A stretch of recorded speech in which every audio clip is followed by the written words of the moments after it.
সুবিশাল ভবনগুলো এখন যেন ময়লার ভাগাড়। দেখে বোঝার উপায় নেই কিছুদিন আগেও এখানে ছিল হাজারো মানুষের বসবাস।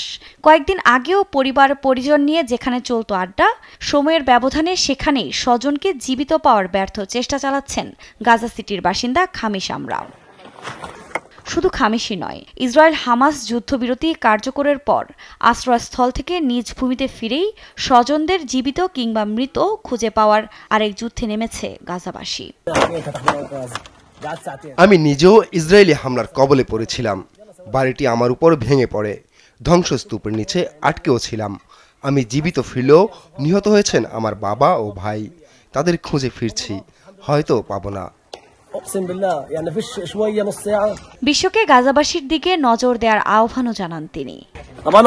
আমাদের সাহায্য পাঠান, তাঁবু পাঠান, কিছু পাঠান, যে কোনোভাবে আমাদের সাহায্য করুন। শুধু বলবেন না যে যুদ্ধ শেষ এবং সবকিছু সমাধান হয়ে গেছে। সমাধান আমরা যা দেখি তা হলো ধ্বংসযজ্ঞ। আপনি যদি সাহায্য করতে চান, প্রকৃত সাহায্য পাঠান। এদিকে উত্তর গাজায় ঢল নেমেছে ফিলিস্তিনিদের। দীর্ঘদিন পর নিজ বাড়িতে ফিরতে পেরে খুশি তারা। তবে সেখানেও কঠিন বাস্তবতার মুখোমুখি হচ্ছেন ফিলিস্তিনিরা।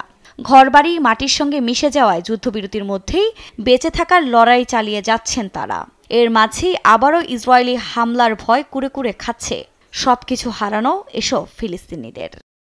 এদিকে যুদ্ধবিরতির দ্বিতীয় পর্যায়ের আলোচনার প্রস্তুতি চলছে বলে জানিয়েছে কাতার। সোমবার এক সংবাদ সম্মেলনে পররাষ্ট্র মন্ত্রণালয়ের মুখপাত্র মাজেদ আল আনসারি বলেন, যুদ্ধবিরতির চুক্তির প্রথম ধাপ পরিকল্পনা অনুযায়ী বাস্তবায়ন হচ্ছে।